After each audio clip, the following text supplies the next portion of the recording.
When learning the structure of the eye, it's actually one of those sections that you just need to practice labeling it, learn the functions, but also pay special attention to the adjectives used to describe each part.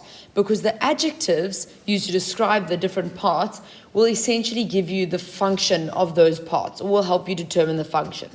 So the first part we look at is the outer structure of the eye, which is made up of 3 different layers that surround the eye. The outermost layer is called the sclera. So the sclera is a tough, non-elastic, opaque layer. So the opaque term means that it is not see-through. So it's the opposite of see-through, or opposite of transparent. So, for example, your desk would be an opaque object because light cannot pass through it unless you have a glass desk. Whereas glass would be a transparent substance. But the sclera is all the way around on the outside, but on the front it's specialized to form the cornea. Now the cornea is part of the sclera, but only on the front of your eye does it form a transparent curved layer. So that allows light through, which we're going to get to. The next layer is the choroid, which is the middle layer of the eyeball. The choroid is a brown layer which is very rich in blood vessels. So we often say it's a pigmented layer. So again, the rich in blood vessels is going to help give you the function. The choroid is also specialized into 2 parts near the front of your eye: the ciliary body and the iris. Now the iris is this colored part of your eye where you picture you got brown eyes, blue eyes, green eyes. This is the iris, and that is part of the choroid. So it's the pigmented layer, but it's mostly brown. Again, that helps the function. The retina is the innermost layer of the eyeball, and that is the layer with photoreceptors, which we call rods and cones, meaning photoreceptors receive the stimulus of light and convert it into a nerve impulse. So that's your light-sensitive layer of the eye. Now, inside the eyeball, if we look at the internal structure, we've got a fluid at the front of the eyeball called the aqueous humor, and that fluid is sitting behind the cornea, but in front of the iris. And then behind that, you have the lens, which is a biconvex structure, so convex on both sides. And it is also obviously transparent. So convex, just a reminder, would mean the lens is shaped like that. It is a rounded structure. This would be a concave structure. So it's not that, it is a convex structure. Then behind the lens, you have the last fluid called the vitreous humor, which is a jelly-like substance filling the eyeball. So we remember that the A comes before V. The aqueous humor is in front of the vitreous humor. Let's have a look at these labels on a diagram. Let's start with the layers that surround the eyeball. So the first layer that we covered already was the sclera. So the sclera is the outermost layer, and because it is tough and non-elastic, the adjectives, remember, protects the eye from being damaged. But remember that the sclera was also specialized into another layer at the front, which is transparent, and that is called the cornea. So the cornea is just this layer. You can see it's continuous, this thick white border. The cornea is just this front bit that is slightly more curved.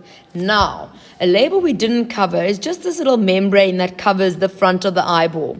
That is a membrane called the conjunctiva. So the conjunctiva, or conjunctiva, it is a membrane that surrounds or covers the front part of the eye that is exposed to the outside environment, and its job is to protect the eye. So it forms a little film over the eyeball to make sure that no substances or irritants can get into the more precious tissues like the cornea. So that's the outermost layers of the eye. Then the next layer we have is the choroid. The choroid is the brown pigmented layer, which is this dotted layer over here in the middle. That's the choroid. And because it is brown, it's dark in color. What it does is it prevents reflection of light within the eyeball. So when light enters, it might hit the retina and then go through to the choroid, but it stops light being like bouncing around, going boing, boing, boing, boing, boing. Okay, so that's reflection, is the bouncing back of light. But it's also got blood vessels, so that provides nutrients and oxygen to the eye. So that's part of the function of the choroid. Again, we're paying attention to the adjectives. The choroid, remember, in the front is specialized to make the iris. So the iris is just this part that sticks up over there. And you can see that it is continuous with this choroid, which is the dotty layer. And the function of the iris is that inside the iris there are these radial and circular muscles, and when they change, the iris will either pull downwards and upwards on that side, which makes this pupil in the middle there a lot wider, so it will dilate the pupil, or if the light is a little bit too bright, those muscles will then change the size of the pupil to be a little bit smaller. So that pupil is essentially just an opening that allows light into the eye, but it's the iris, the muscles in the iris, that change the size of that pupil. So the pupil is actually just a black hole because no light is coming from behind it. The next part of the choroid is this layer here, which is called the ciliary body, this whole area, this little polyp.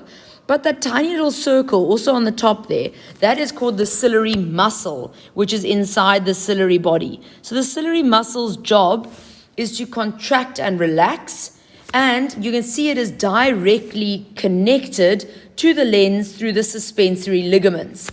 So those little black stripes are your suspensory ligaments, and those suspensory ligaments hold the lens in position so that when the ciliary muscles contract or relax, the suspensory ligaments will be pulled tight or they will be slack, and that will change the shape of the lens. It will make the lens flatter, or it will make the lens rounder, which we'll do in another video.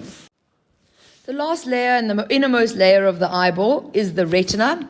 Now the retina's job, like I said, has the photoreceptors, and those photoreceptors are rods and cones, so they receive the stimulus of light and convert it into a nerve impulse. Whenever we're dealing with anything in the nervous system, there has to be something, a sensory neuron of some kind, that receives a stimulus and converts it into a nerve impulse. So this is the retina, this innermost white layer wrapping all the way around.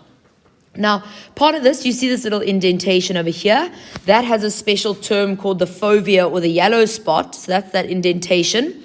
It's part of the retina, but it's got the highest amount of cones with no rods. So cones are for your color vision and bright light. Rods are for your dim light vision. So when light rays hit that point, your clearest image will be formed. So if you think about looking at the board in front of you, you can see the board very clearly. So that means the light rays are falling onto the fovea, or the yellow spot. But other things seem blurry. Maybe the teacher's a little bit blurry until you focus your attention onto the teacher. That means the light rays for the teacher will be falling around the fovea, which is not the clearest vision possible. Then, also, sort of, part of the retina is the blind spot. Now, the blind spot is the area where the optic nerve arises. So it's anywhere in this region over here.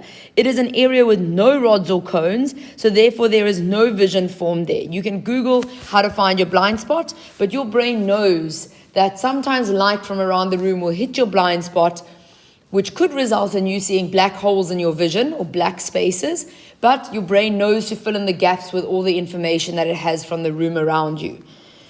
Leading away from the blind spot, like I said, is the optic nerve. So this is the optic nerve with blood vessels running down the middle, and its job is to carry impulses to the cerebrum, because remember, the cerebrum interprets your senses, and sight is one of your senses.